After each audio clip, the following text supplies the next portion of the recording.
नमस्कार, श्री स्वामी समर्थ. लता चव्हाण चॅनलवर सर्व यूट्यूब फॅमिलीचे स्वागत आहे. प्रोटीन व विटॅमिन भरपूर प्रमाणात असलेली ब्रोकोलीची भाजी या पद्धतीने बनवा, खूप टेस्टी लागते.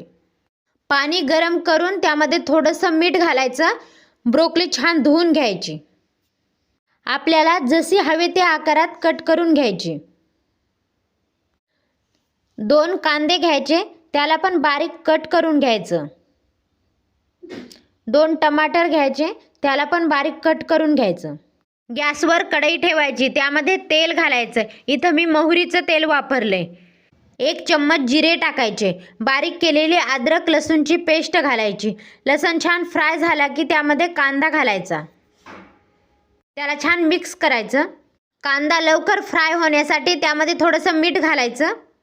त्याला छान मिक्स करून घ्यायचं.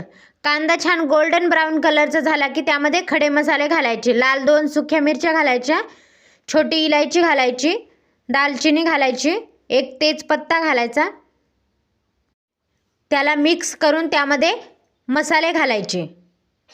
1 चम्मच लाल तिखट घालायचं, 1 चम्मच गरम मसाला, 1 चम्मच धनिया पावडर, 1 चम्मच हळदी. त्याला मिक्स करायचं. त्यामध्ये टमाटर घालायचं. कढईवर झाकण ठेवून 2 मिनिट त्याला छान शिजू द्यायचं. 2 मिनिट झाल्याच्या नंतर झाकण उघडून बघायचं. मसाले छान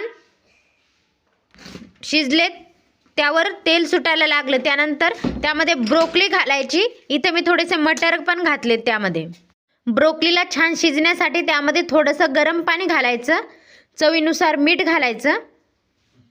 कढईवर झाकण ठेवून त्याला 5 मिनिट ब्रोकोलीला छान शिजू द्यायचं. 5 मिनिट झाले की झाकण उघडून बघायचं. ब्रोकोली छान शिजली की नाही चेक करायचं. बघू शकता आपली ब्रोकोली इथं छान शिजली आहे. त्यामध्ये थोडीशी कस्तुरी मेथी घालायची. बारीक कट केलेली कोथिंबीर घालायची. त्याला छान मिक्स करून एकजीव करून घ्यायचं. ब्रोकोलीमध्ये प्रोटीन व विटॅमिन भरपूर प्रमाणात असते, म्हणून ब्रोकोलीची भाजी तर खायलाच पाहिजे. ज्वारीच्या भाकरीसोबत खूप टेस्टी लागते. व्हिडिओ आवडला असेल ना तर चॅनलला नक्की सबस्क्राईब करा. बाय.